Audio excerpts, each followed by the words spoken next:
Hi there! Did you know that you can create this on your phone? Well, I'll show you how to do it. My name is Xiaoling and welcome to my channel, Learning Through Creating. I use an app called Procreate Pocket, which is Procreate for the iPhone. The video linked that just popped up will tell you how to download it, but for now let's just get started.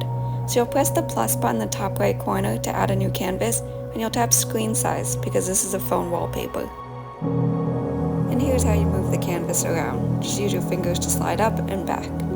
And now to pick a color, choose the top right corner icon and then scroll through your palettes. I'm going to set the flourish as a default by clicking that button so that all of the palettes at the bottom are flourish. I'm going to choose a nice purple to begin with, and then I'll click done on the top right corner. Then I'll go back to my home screen and choose the brush next. By clicking on the brush icon, the sets come up, and I'm going to choose the studio pen to work with, and then click done again. And then on the left hand side, I'm going to choose the size, and then you can also choose the pressure, which is right below. So I'm going to start drawing the petals, and then I realized that I didn't like it, so I'm tapping with my 2 fingers to erase it. If you want to get it back, you tap with 3. To erase, you can tap with 2. And then I'm going to try it again. This is one of my favorite parts about digital art. It makes it extra easy to play around with because I know I'm not wasting any supplies and I'm not making a mess.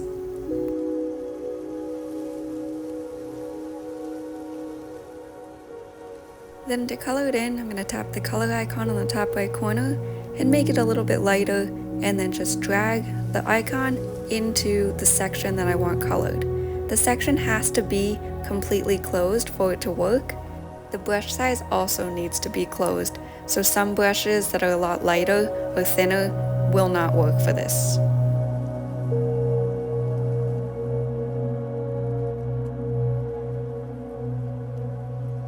If you want to get back to a mistake you made a while ago, you can also hold your 2 fingers down and all of the strokes will disappear.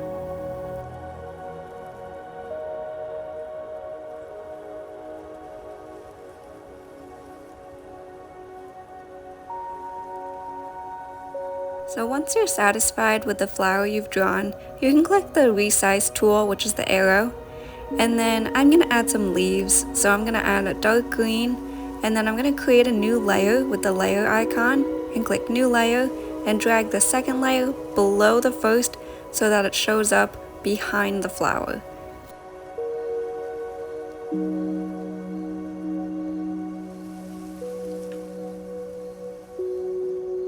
I didn't really like the positioning of those leaves, so I tapped with my 2 fingers so that they would delete, and then I tried again.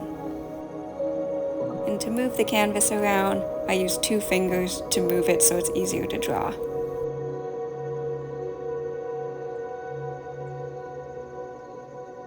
If you want to change the leaves behind the flowers, you can hit the modify tool and then the arrow and change them that way.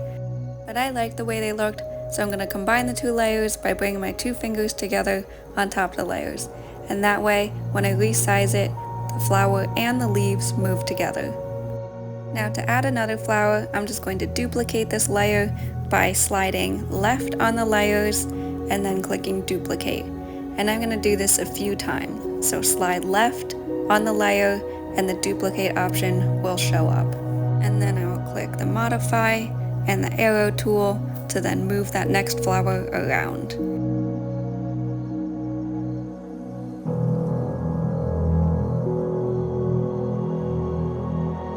You can certainly draw other flowers, but I wanted to make this consistent and easy.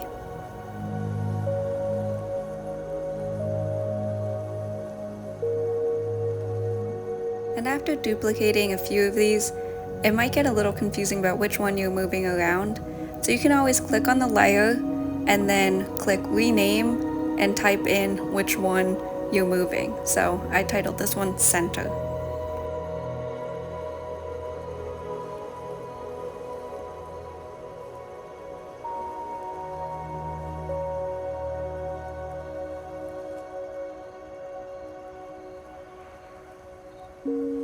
Once you're satisfied with the size and position of the flowers, you can combine the layers by bringing your 2 fingers together on top of the layers, just like that. If you made a mistake, you can tap with 2 fingers to undo it, and then bring them back together with 2 fingers, just like that. Now I'm going to make it into a pattern by clicking the Modify, then the arrow tool, and then under Settings, you click Snapping, and you click Magnetics and Snapping. In this way, it's easier to size your pattern. With that setting, those yellow lines come up, so you can see that this will be 1/4 of the screen size. And then I'm going to duplicate it by going into the layering icon and clicking Duplicate, and then with the arrow tool, dragging it over to which area that I like it in. So again, you're going to click the layer icon, slide to the left, click Duplicate, then Modify, arrow tool, and then drag the next layer over to wherever you want it. Originally I wanted a precise pattern, but then I wanted it to be more freeform, so I turned snapping and magnetics off so that I could just fit it wherever I thought it would look best.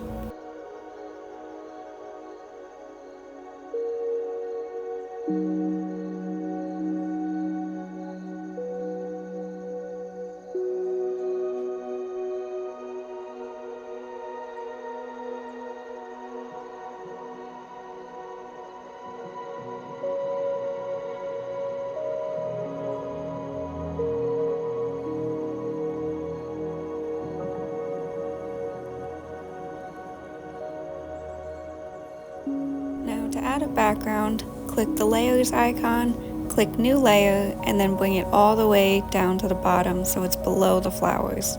And to combine the flower layers, just bring your 2 fingers together for the layers that you want to combine. Then for the background, I went to the brush icon, then to painting, and I chose Salamanca, then to the color drop, and then I chose this pink.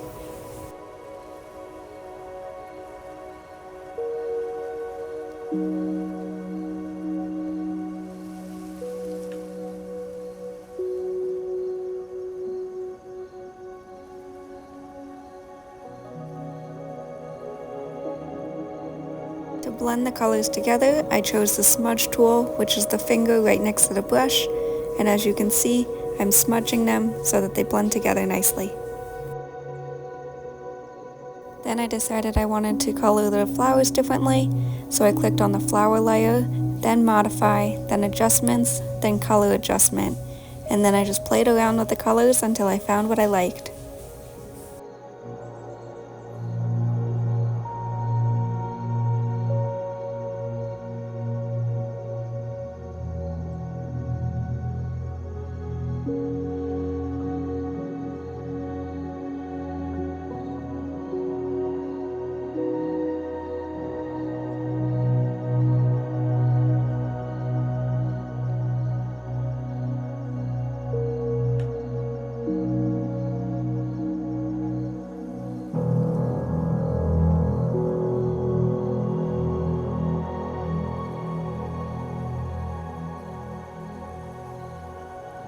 Once you're happy with the color choice, you can save the image by clicking Modify, then the action icon, then Share Image, and save it as JPEG, so then when you go to your photos, it's in your album already, and then you can use it as a wallpaper, and it comes up like this.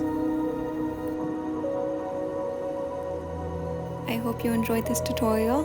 Please click like and subscribe, and let me know if you want me to do another design. Thanks for watching!